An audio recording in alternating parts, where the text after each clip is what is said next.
कि रख हौसला वह मंजर भी आएगा, प्यासे के पास चलकर समंदर भी आएगा, थक कर ना बैठ ऐ मंजिल के मुसाफिर, थक कर ना बैठ ऐ मंजिल के मुसाफिर, मंजिल भी मिलेगी और जीने का मजा भी आएगा। जय हिंद। आज हम लोग क्लास 8 प्रश्नावली 4.1 के क्वेश्चन नंबर 1 और 2 को हल करेंगे। अगर आपको यह क्वेश्चन समझ आए तो वीडियो को लाइक करें और हमारे चैनल पर नए हैं तो चैनल को सब्सक्राइब करें। तो चलिए बिना देरी किए हुए क्वेश्चन को स्टार्ट करते हैं। तो क्वेश्चन नंबर 1 क्या बोला है, किसी शहर के युवा व्यक्तियों के एक समूह का यह जानने के लिए एक सर्वे किया गया कि वे किस प्रकार का संगीत पसंद करते हैं। इनमें से प्राप्त आंकड़ों को संलग्न पाई चार्ट में दर्शाया गया है। इस पाई चार्ट से निम्नलिखित प्रश्नों के उत्तर दीजिए। ठीक, यानी कि एक शहर में एक युवा लोगों का सर्वे किया गया। उन युवाओं ने कौन कौन से संगीत और कितने लोग पसंद करते हैं, यानी कि किस प्रकार का संगीत कितने लोग पसंद करते हैं, कितना परसेंटेज है, उनको सर्वे किया गया और एक पाई चार्ट के माध्यम से दर्शा दिया गया। इस पाई चार्ट के आधार पर हम लोग को इसको क्या करना है, जवाब देना है। तो पहला क्वेश्चन बोला है, यदि 20 व्यक्ति शास्त्रीय संगीत पसंद करते हैं तो कुल कितने युवा व्यक्तियों का सर्वे किया गया था। अब कितने युवा व्यक्ति थे इसमें तो बताया नहीं गया है, और जब नहीं बताता है तो उसी को हम लोग क्या मान लेते हैं, एक्स मान लेते हैं। तो चलिए सबसे पहले इसके भाग 1 को हल करते हैं। माना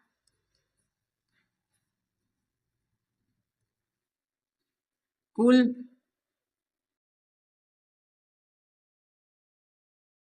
विद्यार्थियों की संख्या बराबर एक्स। अब इस चीज को समझे, टोटल जो है एक्स विद्यार्थी है और शास्त्रीय संगीत कितना परसेंटेज विद्यार्थी पसंद करता है। तो देखिए, शास्त्रीय संगीत को पसंद करने वाले विद्यार्थियों की संख्या जो है वह है मात्र 10%। ठीक, तो लिखेंगे किसका 10%, तो एक्स का ना 10%, क्योंकि टोटल विद्यार्थी कितना है, एक्स है। एक्स का 10% जो है शास्त्रीय संगीत पसंद करते हैं। तो अब क्या करेंगे, इसी के हिसाब से इस क्वेश्चन को सॉल्व करेंगे।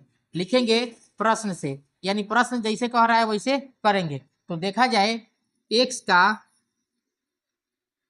10% क्या है, तो एक्स का 10% ही तो 20 है। ठीक ना, क्योंकि 20 व्यक्ति ही है जो शास्त्रीय संगीत पसंद करते हैं। यह तो हो गया संख्या में, और यह 20 व्यक्ति जो है यह टोटल व्यक्ति का कितना परसेंट है, तो 10% है। यानी एक्स का 10% बराबर हो जाएगा 20। अब एक्स का मतलब होता है गुना, अब परसेंटेज हटाएंगे तो बाटा में क्या आ जाएगा, 100 बराबर हो जाएगा 20।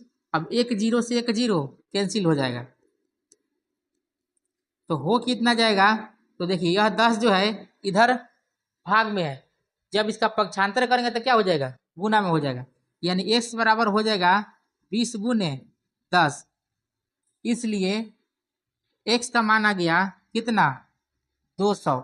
हमसे पूछा क्या था कि कुल कितने युवा व्यक्तियों का सर्वे किया गया था, कुल व्यक्तियों को ही तो एक्स माना था और एक्स का मान क्या आ गया, 200। यानी क्वेश्चन नंबर 1 का आंसर क्या हो जाएगा, 200 हो जाएगा। ठीक, अब देखिए क्वेश्चन नंबर 2, इस प्रकार का संगीत सबसे अधिक अधिक व्यक्तियों द्वारा पसंद किया जाता है।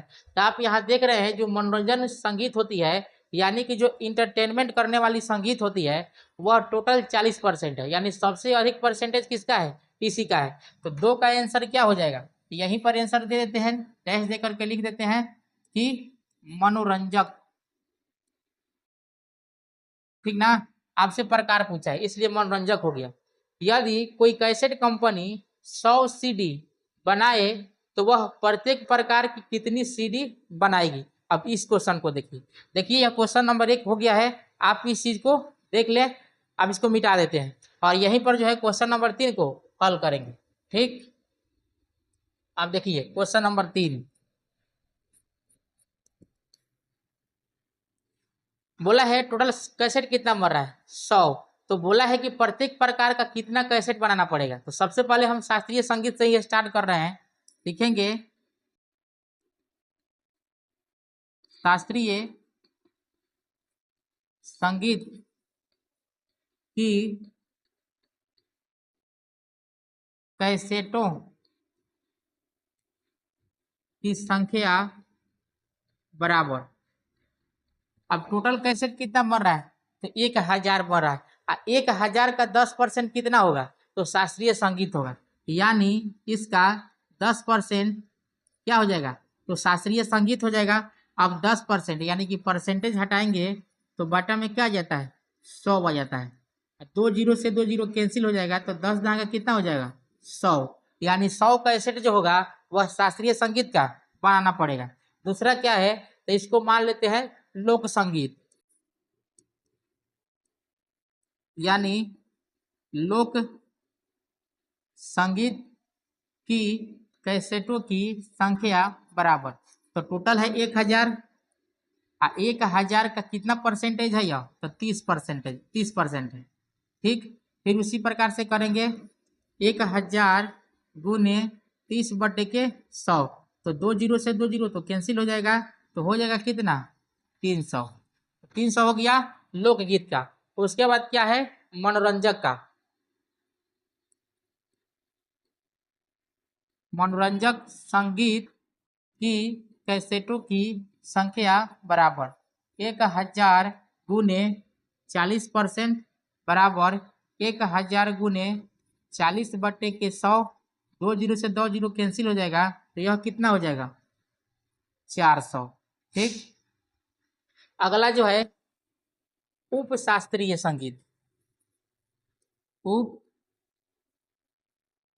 शास्त्रीय संगीत बस की कैसेटों की संख्या कितनी हो जाएगी, तो फिर वही बात, 1000 गुने कितना परसेंटेज है, 20% है, तो हो जाएगा 1000 गुने 20/100।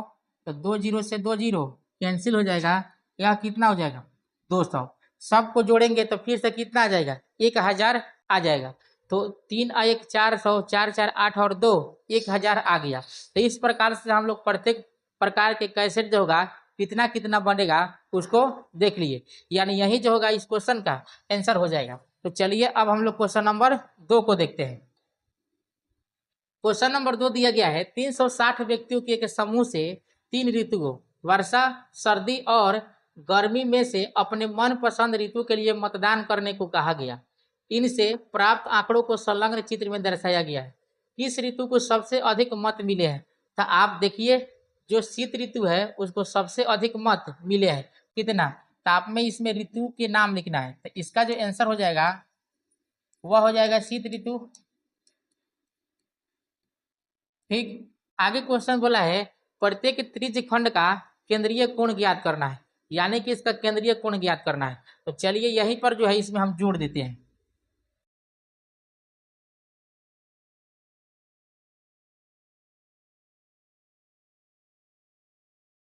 सबसे पहले थोड़ा सा इसको साइड कर लेते हैं, इसी में इसको जोड़ देंगे तो हो जाएगा।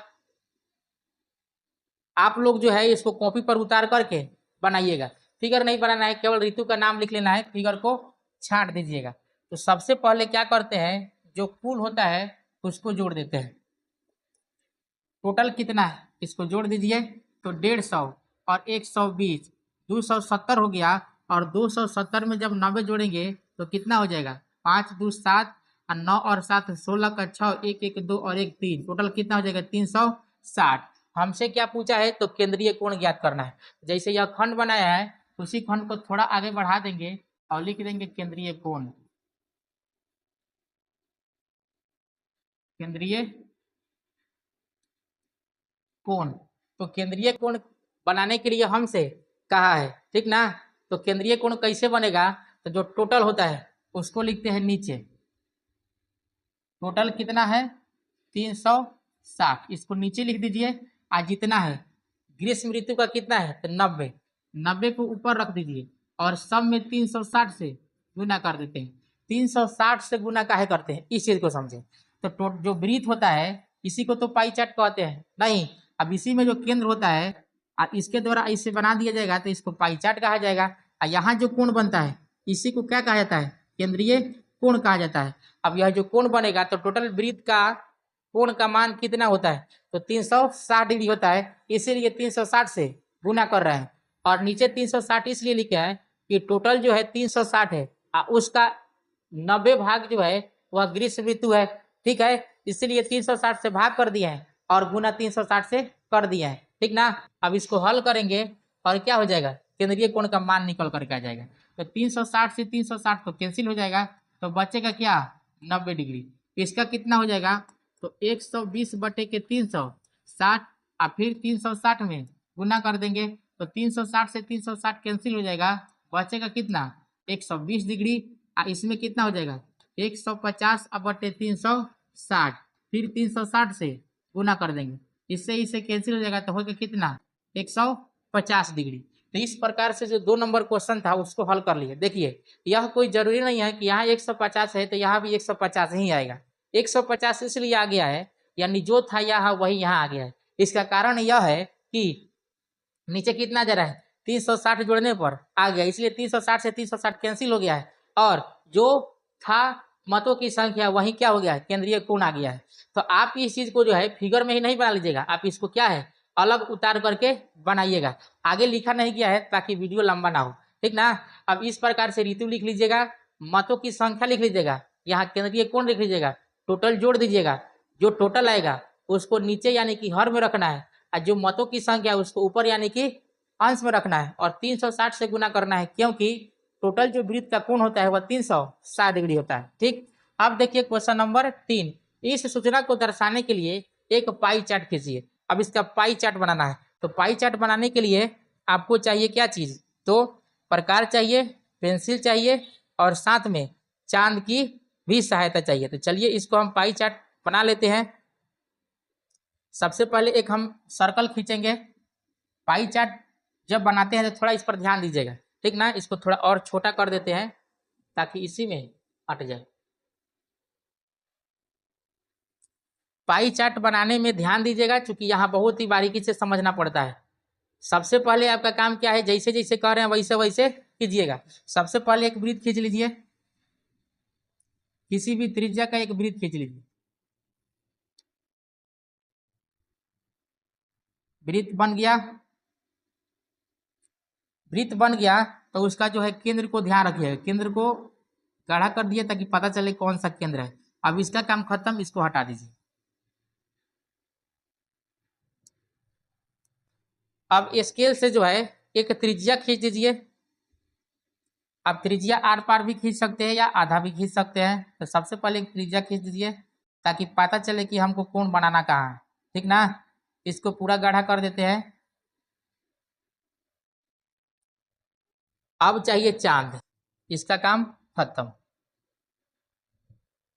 अब चांद ले लीजिए और कोण बनाते जाइए। सबसे पहले कितना डिग्री का कोण बनना है, 90 डिग्री का कोण बनाना है। तो देखिए जो चांद होता है उसको बीचों बीच रखते हैं। जैसे यहाँ आपको दिख रहेगा सेंटर जो है चांद का यहाँ है। अब इसको कहाँ रखेंगे, तो इस बिंदु पर रखेंगे, और यह जो लाइन है इसको इस लाइन पर रखेंगे।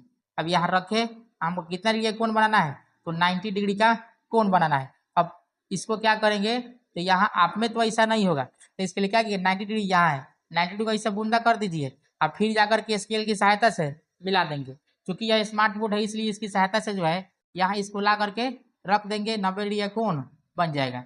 अब 90 डिग्री पूरा हो गया, यस कर दिए, अब इसका कोण बन गया। यह कितना बना है 90 डिग्री बना है। तब यहाँ लिख देंगे 90 डिग्री, ठीक ना। या जो ऋतु का नाम है जैसे ग्रीष्म ऋतु है तो ग्रीष्म ऋतु भी यहाँ भर सकते हैं। देखिए आप जब खींचिएगा तो इसको आर पार ना निकलिएगा, या निकल भी जाएगा तो ये कोई जरूरी नहीं है कि गलत ही है, ठीक है। अगला कितना बनना है 120 डिग्री। तो अब यहाँ से 120 डिग्री नहीं बनाएंगे, जो यह लाइन खींचा गया है इस पर से 120 डिग्री बनाएंगे, ठीक। तो चलिए 120 डिग्री अब बना लिया जाए। फिर क्या करेंगे, तो इसको इस पूरा सेंटर पर रखेंगे।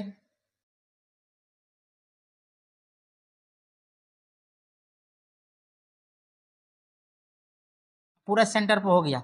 अब 120 डिग्री बनाना है, यहाँ से 120 डिग्री बनाना है। तो चलिए यहाँ से इसको उठाइए, 90 था, ठीक ना। अब 100 हो गया, 110 हो गया, 120 हो गया। अब इसको 120 बना दिया गया, ठीक ना। अब इसको टिक लगा दीजिए, यह कितना हो गया 120 डिग्री हो गया। और जो बच जाएगा वह कितना हो जाएगा, तो ऑलरेडी 150 डिग्री हो जाएगा, क्योंकि तीनों को जोड़ेंगे तो 360 डिग्री आ जाएगा। तो यह हो गया 100 सॉरी यह हो गया 90 डिग्री। इसका मान कितना हो गया, तो 120 डिग्री, और इसका मान कितना हो गया, तो 150 डिग्री। यह था ग्रीष्म ऋतु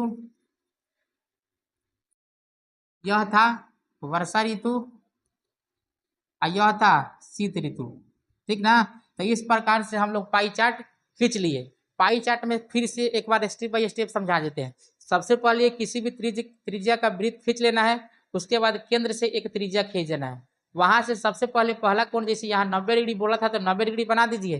फिर जब 90 डिग्री बनेगा वहां से फिर अगला कोण खींचना है और फिर यहाँ से जो बच गया फिर यहाँ से अगला जो खींच देना है। अब 3 ही कोण था इसलिए इसको छोड़ दिया, जो बच जाएगा ऑलरेडी क्या हो जाएगा 150 डिग्री हो जाएगा। तो इस प्रकार से हम लोग क्वेश्चन नंबर 1 और 2 को हल कर लीजिए। इसका जो नेक्स्ट क्वेश्चन है नेक्स्ट वीडियो में समझेंगे।